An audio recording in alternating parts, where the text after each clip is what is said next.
Ooh, those flayed ghosts annoy me. Indeed. Definitely puts you into scary situations a lot sooner than you otherwise might expect. It's all the pain of torment, but it happens way quicker and way more often. And I should say, I guess, and specify that it's all the pains in a shorter time frame, so definitely not quite as bad overall. There's a reason why torment is the big bad of the end game, but all makes little differences along the way here, adding tricky little situations into the mix. No unidentified items. Okay, I guess we'll leave that on the ground for the time being then. Oh, dang it. Here's where I probably should have thrown some rocks, gotten some small pockets of attention to pull away, but all's well that ends well. I guess we'll just take our victory. Act like we did it on purpose.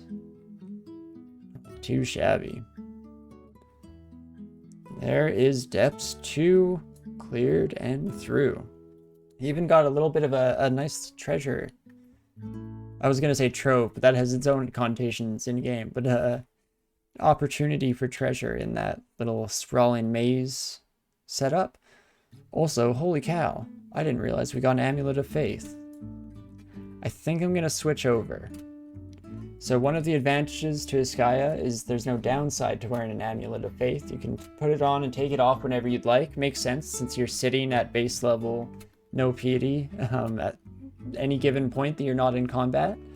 But that will allow us to hit the piety pips more quickly and hopefully save us a lot of scariness in the meantime. But we'll see. We'll test it out, putting on that amulet of faith for the next few fights. See how it goes.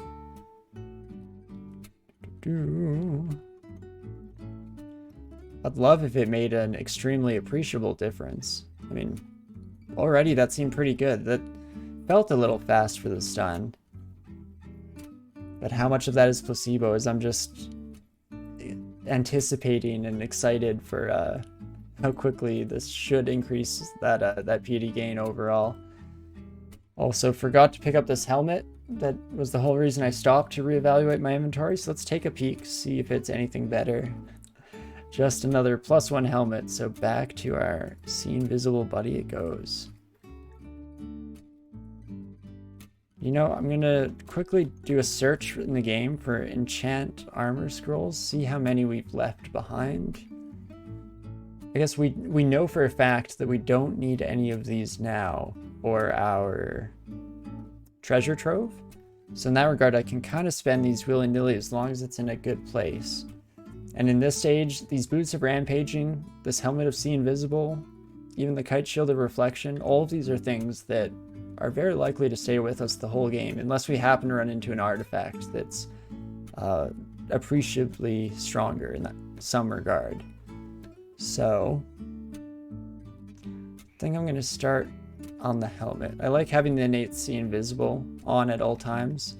Can be a true pain in the butt to be switching back and forth between having that on and not, so why not invest in our future? Invest in the convenience of our future, shall we? Let's see. Try and take advantage of the pain share there. We unfortunately didn't get the stun off on the Lich just because they were outside of line of sight during that stage. Oops. Let's also not accidentally enter commands. Hitting slightly wrong keys on my numpad here. Oh wow. Did that... Silly wizard. What are you doing, bud? I'm pretty sure this wizard is stuck here. So if I step away, step away. You can't fireball me. Let's just bully this guy for a bit, shall we? Oh, dang it. Not much opportunity there. And let's hope that our attempts at bullying don't bring about the death of ourselves here. Right, we are slowed. That's why everything's dealing so much more damage than I thought it should. Oh me, oh my. How many more turns am I slowed for? Ah, we stun everything. That changes the dynamic a little bit. Still scary. 27 and claw twice, up to 20 each. Jeez Louise. We must be dodging left and right here. Even just to have survived to this point, which is not great. Take a step away. This guy preparing an audience again. I really don't know. There's some interesting mechanic at play there. Where we're getting these, like, staggered stuns. Are we, like, falling... Maybe we're falling below the PD level and then pipping up and, like, just jumping back and forth. I also just noticed that we are max piety, so we should have grand finale'd the dragon.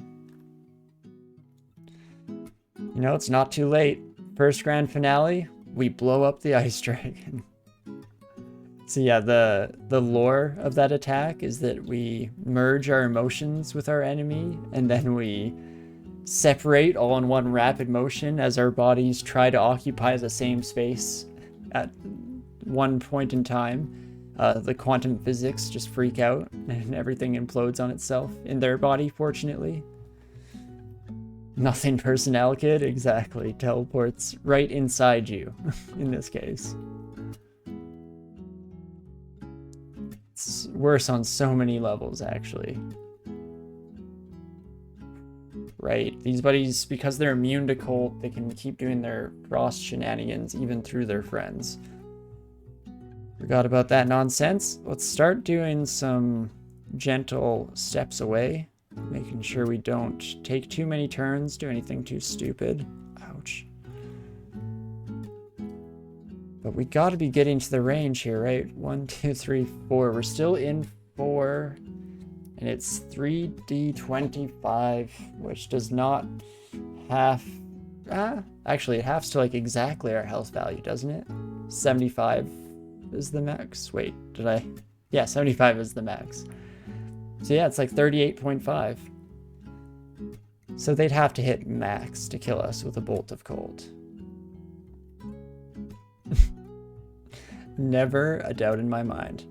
So now ideally they're 1, 2, 3, 4, 5 spaces away. So the only way that they throw another bolt of cold at us is if they random energy towards us, get a free step in other words, and use their second turn to launch that. Which, I mean, they will use their second turn to launch that. I think that side of things is guaranteed. Okay, let's see here. Make sure I don't go towards a closed door. Anything like that. There's no room for air here. I also don't want to go into unexplored territory. We might have lost the giant, though. Okie dokie.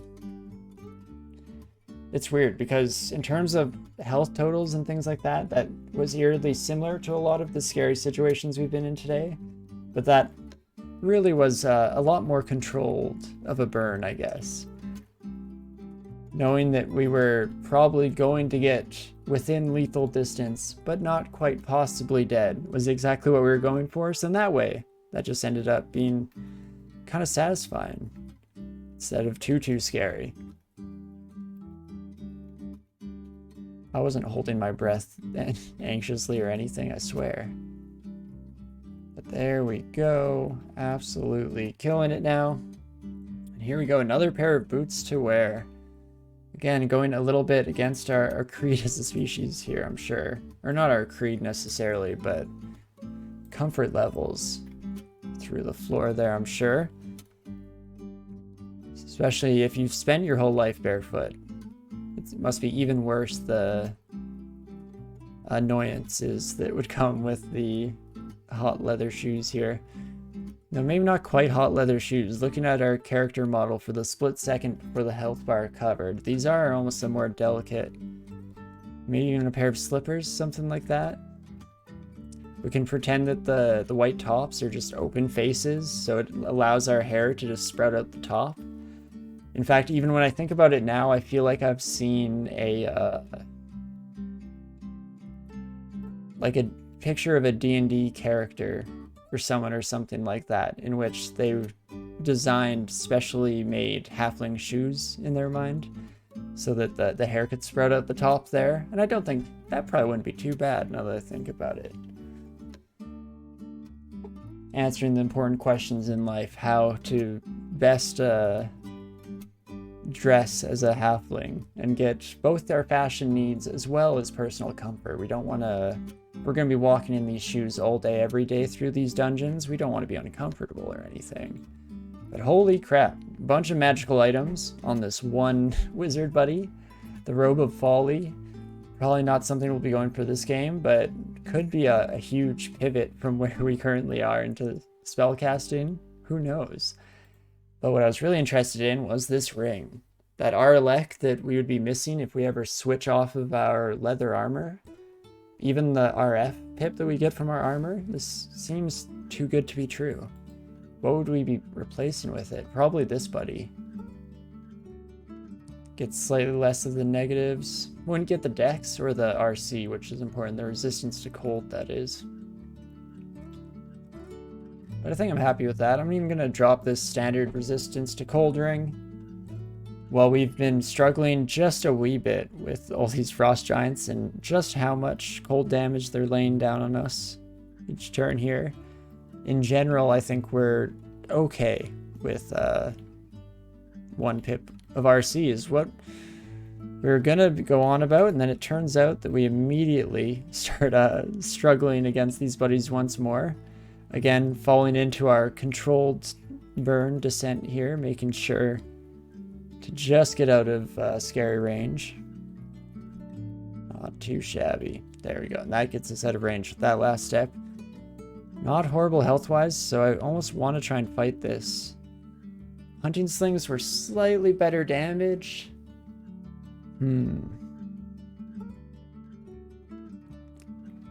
It's tough stuff. Even with the firebrand, I don't know how well this does for us. Maybe we'll try a couple shots.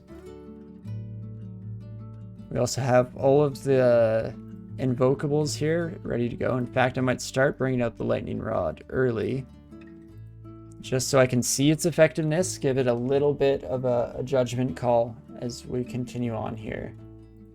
Need to be paying attention. Cold breath deals pretty much just as much damage as the cold bolts.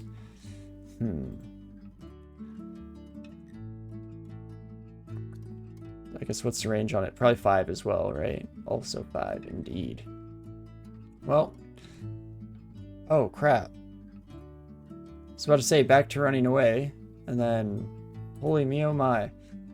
So let's hop around here, duck behind the corner so we're in slightly less danger, and then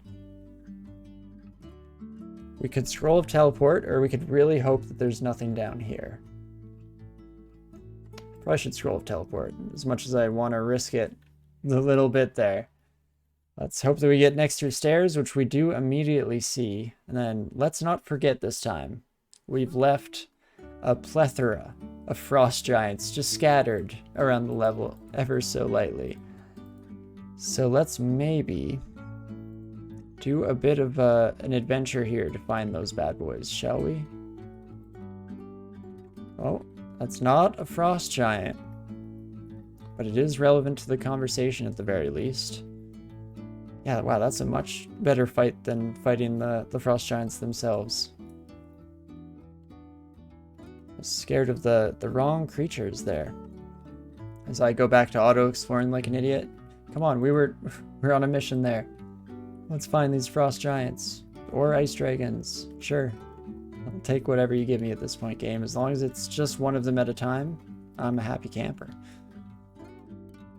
Not too bad. Let us go this way. There you are, you son of a gun. And please, just one of you, even an ice dragon, I don't mind. Staggering the fights a little bit like that, not too shabby whatsoever. And then, where the heck did the rest of you go? Oh my gosh. They've gone to the 4 corners of the world or something out here. Jeez Louise. Hey Railbird, how's it going? I'm also pretty happy that we're somehow managing to be going strong on Hal here.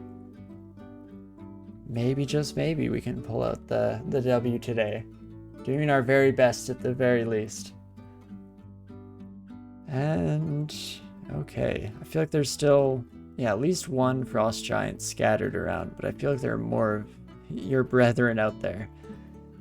throughout the level, ready to ambush us the moment that we're feeling like we should probably be retreating from the situation. I'm sure it'll be fine, though. Figure it out in the long run here. And there we go. Get into the treasure trove. Oh, hello, buddy. Can I sneak up to you? Would be nice. But things get real scary if you wake up. Oh, that's a shame, too bad. You know what? Because we're probably not using the Phantom Mirror, at least for a little bit here, let's pop that bad boy out there, see if we can get our Lich to throw some pretty solid spells, and in fact they did.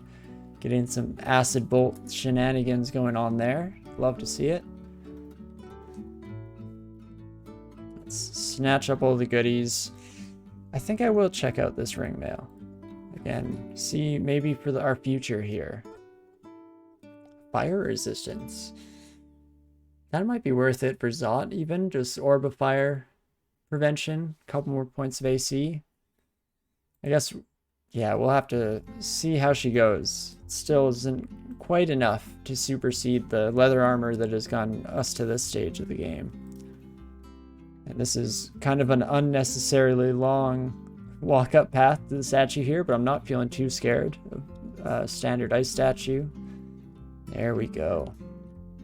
Again, hopefully not leaving too many baddies stumbling around, but sure, we'll be fine. Oh, and this is always fun. All your stairways clumped together in one area. Does mean we have to try our very best not to make too many errors in judgment. Okay, what is this floor? This is a special get-up of some kind that I've never seen. I don't like it. It's cool that we could just skip the whole floor, though. Here's what I'm going to do. We have a lot of magic mapping scrolls. I've never seen this exact variation before. There are a lot of specific area layouts or even whole floor layouts that are meticulously hand-built. So let's use a scroll here and see what the heck this might be. Huh. Because these are probably shops. There's some kind of gateway. Interesting. Could also just be gateways to hell, of course. Always a possibility. In fact, maybe if we poke our head out this door, we'll see right away if there's lava. There is lava. You know, I thought there might be. Not too bad. Managing to kill at that Bogart. The rest of these buddies are gonna be a pain in the butt. Anything I can do to get you bad boys? We could line pass through. It's a little dangerous, a little cheeky.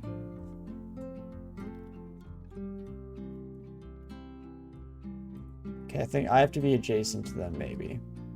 Also, I'm not doing it anymore. There's also a shadow dragon back there, so I'm going to instead either take my leave or at least stay in this hallway. I guess we don't have to completely retreat. No matter what they're summoning, as long as it's not horrifying. This snake may be giving me a bit of pause here. The guardian serpents do have the ability to blink enemies around you, so it will block off our escape. Don't want that happening at the most inopportune moment for sure. Might have to like reach into the bag of tricks here for something else. Yeah, safe at saying fire cloud, so we could even, yeah, go for the condenser vein in general, see what kind of stuff we get. Probably our best bet at this point of taking out the summoners. Other option is just to leave and go upstairs. Let's do the condenser vein. They don't take too long to recharge these items, and we'll probably just have to wait 1 or 2 turns as the clouds sort out all of our business here. One of those Bogarts is in a safe spot somehow, as those final couple summons didn't disappear. But, oh, there they are. Hello, friend. Okay, didn't even have to step out there.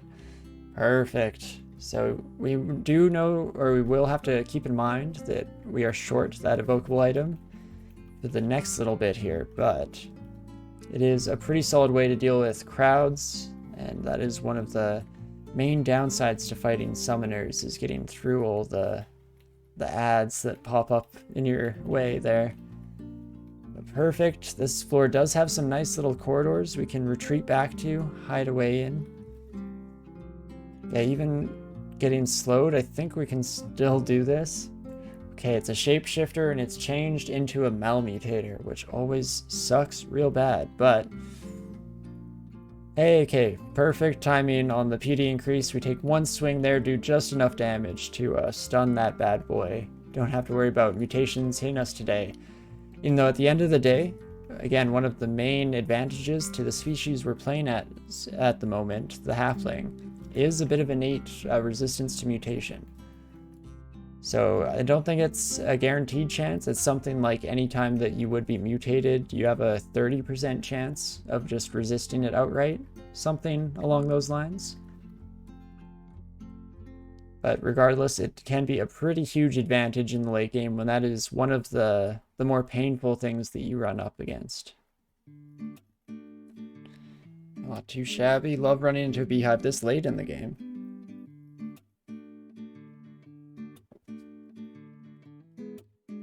As I just keep tabbing, though there are no enemies on screen. Bit lost in the sauce on this, what has become just an incredible fighting run here.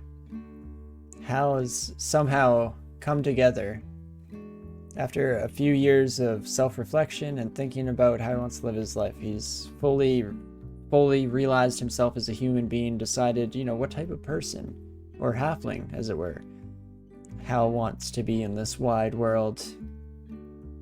That's the whole reason halflings come down into the Dungeon of Zot. You know, little known fact about halflings. It's a proof of their self-realization. Dang it, I stumbled over the words, so I've ruined my credibility in so many ways, but it's all a trial, a passing of the torch, as it were, to continue on down. Unfortunately, the predecessors of Halfling didn't do quite so well, but hopefully this time can make it back loud and proud. See how she goes. Honestly, I am really loving Uskaya here. This is my first time running this deity, and absolutely incredible stuff. And very fun mechanic. I like that it is very fresh. The mechanics, that is, are very fresh to each combat cycle, to each encounter and each fight particularly. Does add a bit of nice flavor to the game that I like. Not to mention that it's also satisfying as all heck to paralyze enemies in large crowds and then go through getting free stab attacks left and right. No complaints from me there either. Ooh, a scroll of summoning just sitting around for the taking. Don't mind if I do. And I wish we had worse rings. We're carrying around, like, we haven't even touched this ring at the hair. But I do kind of want to wear it just because thematically it's so consistent and congruent with me as a character here. Maybe we'll have to figure that out. We'll drop the identify scrolls for now. Did also just notice for the first time that we're up to 3 blinking scrolls. I don't know how the heck that happened. I'll thank my lucky stars for that one for sure. Or on that one. Let's see what comes to bear out of this fortress. Does seem like some kind of strange fortress dwelling, don't it? But okay. The tentacled monstrosity is a little bit painful here, but I still think it is largely the flay. Ooh, it is no longer completely the flay. Let's do some quick maths, shall we? 13, 17, 22, 9. These are starting to look a little risky. I should have also checked out max health is pretty high as well. So, let's bring a beastie in just to help us make it through, and I will chug one of our heal wounds that we've managed to regain the supplies of. Oh my gosh, more flay coming in, but we're real close. Let's see, what are my odds of hitting you? 13% chance for them to evade my zealot's sword. I want to swing, but I know just how hard I'd kick myself if this is how we died, you know? This isn't how you want to lose your characters. So it's a tougher call than I might otherwise give it credit for. Why risk it? Well, the main thing there is the alternative, in my eyes here, is to try and take a heal wounds potion, which we don't have a lot of. So if we're able to not use those immediately, it would be ideal. Like something like Lignify, I don't think is good. That's what I just noticed as I looked down to see how many heal wounds potions I had. I realized, is that an option? You gain some max health from a lignification potion. So it might take us out of lethal range while still having a similar AC overall. We should be able to take this fight. It's just if more enemies come out that's scary. Could just try and walk away, but I think if we get constricted, or if we fail the constrict escape, then we die, potentially die. Again, could actually do this. That's 30, 52, 61. Yeah, so it's probably up there. You know what? We will just go the heal wounds. We'll play it safe as all hell here. Isn't that so sad, though? The second we killed the flayed ghost, it shows us that, like, oh, you're not even in a bad situation. Not even a little bit. Feels like such a waste. It hurts you more psychologically than physically there.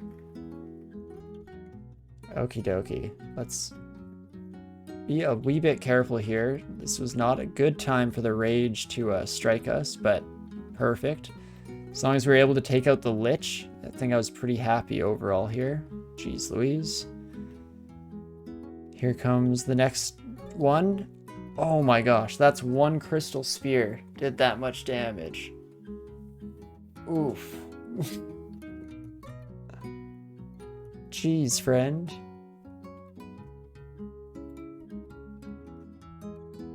$3d40, I know, but still. Ouch, didn't expect a max hit. Oof. So, that probably necessitates a blinking scroll here now, but I'm curious what the flow chart is. Blinking away, I feel like they still might step towards me, or they still might get a spell off even. I think they have a 7 range. They don't have a 7 range damage spell. They are hasted and we are slowed. So that gives us 1 turn. At least 1 turn. If we get this distance.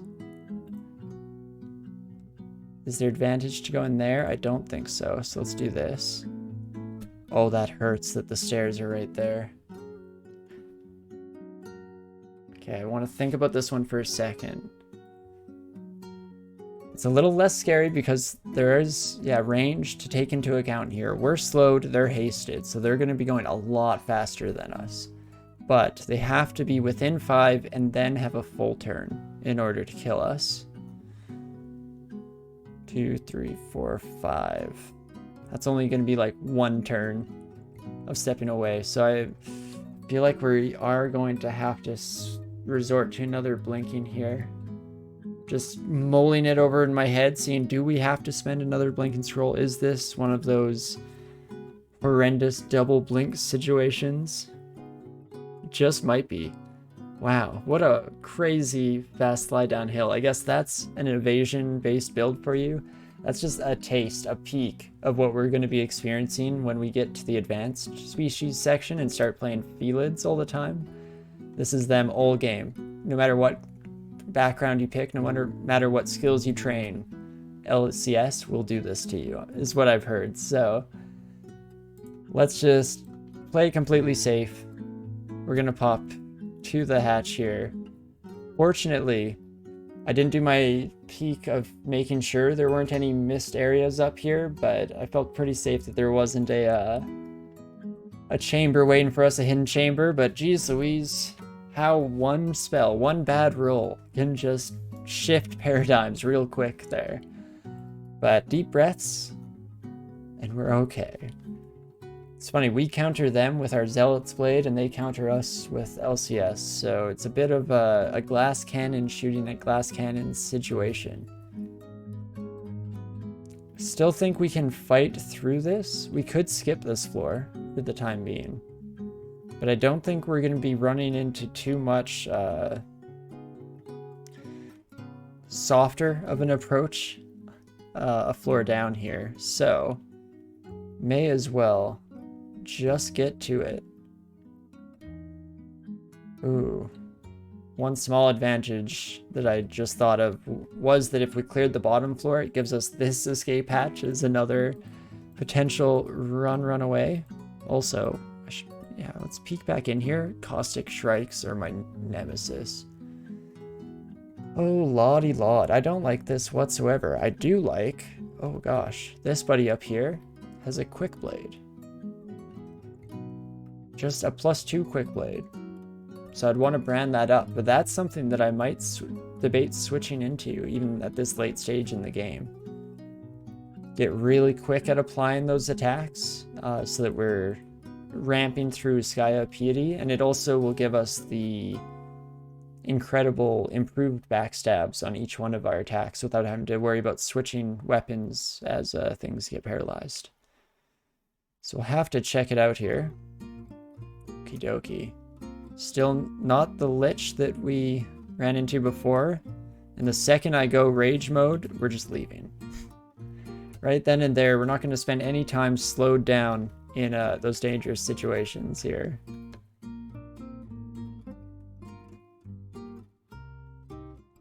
Okay, don't notice me, don't notice me. Perfect. Love to see it. Fancy trident you got there. I believe tridents become a two-handed weapon for halflings. So very unlikely for us to go that route here. It's the quick blade, boy. Okay, Caustic Shrikes. Want to be very aware of. Same with Ancient Liches showing up out of the blue here. I don't want none of that shenanigans. So let's take... Oof. This is already going kind of rough. Gonna box of beasts. Trying to take out the Spriggan there first, but maybe I should. 30 damage plus the quick blade, also just attacking extremely quickly, I'm sure. Going by the name there. But let's take a step back. Yeah, if they want to waste time with poison darts, I'm happy with that. See how well our, what is this? A mature Batox beast. Oh, or probably Bat Ox, hey? Looking at what they look like. It's not meant to be a little nod at the Botox operation. I think it's very much just the portmanteau of the species. Way to go, Bat Ox. What a freaking champ. Did you see how they just stuck it in there with this buddy? Absolute legend. But we're gonna start running away. Very lucky rebound there. Caustic Shrike, nice, doesn't catch up to me before I hit the stairs, because I'm out of there. Not going to worry about finishing off that fight, even if it was close.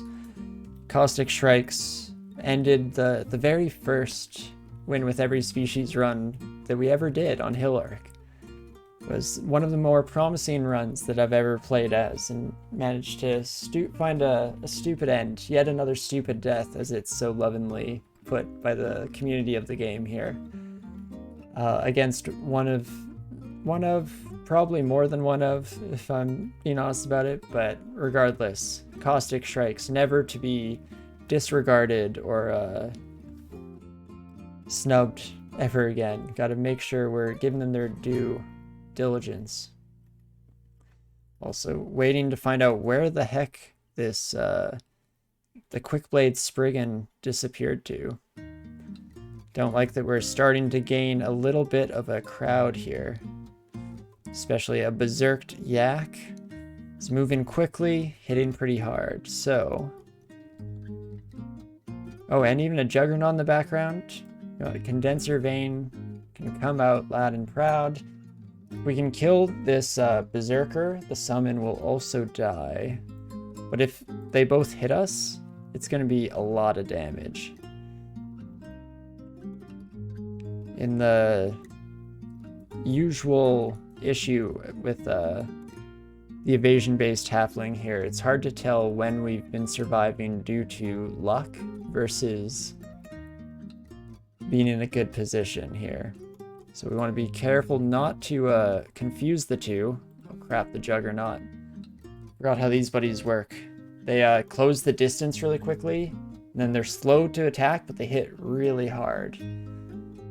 So, gonna have to come up with something here. We could go for just teleport strat, get the heck out of here.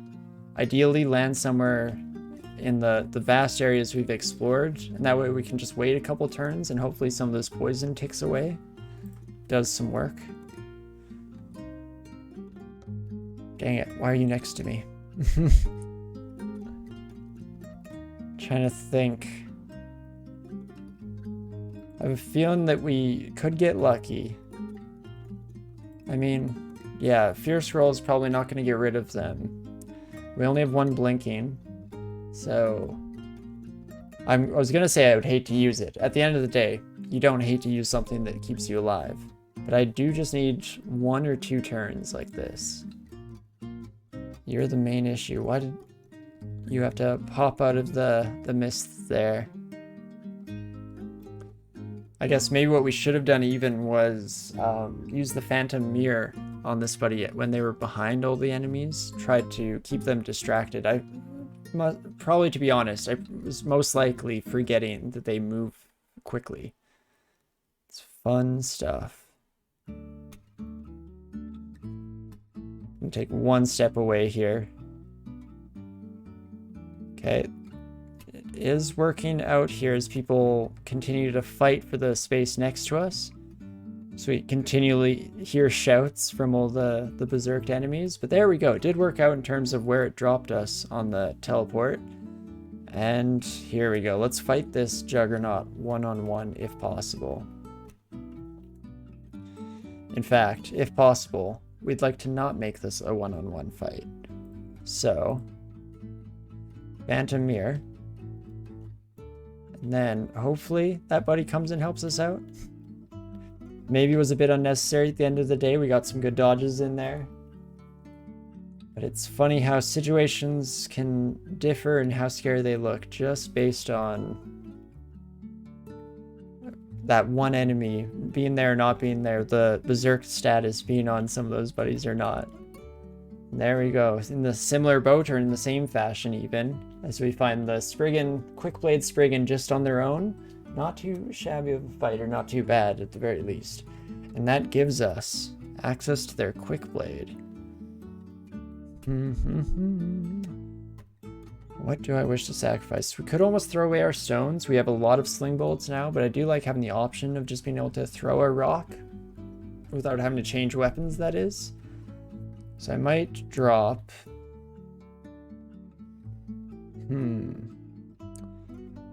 Let's go with... We'll drop vulnerability scrolls. That's something that I don't often use, except in very specific situations. So I think that's a safe one to leave on the ground for the time being.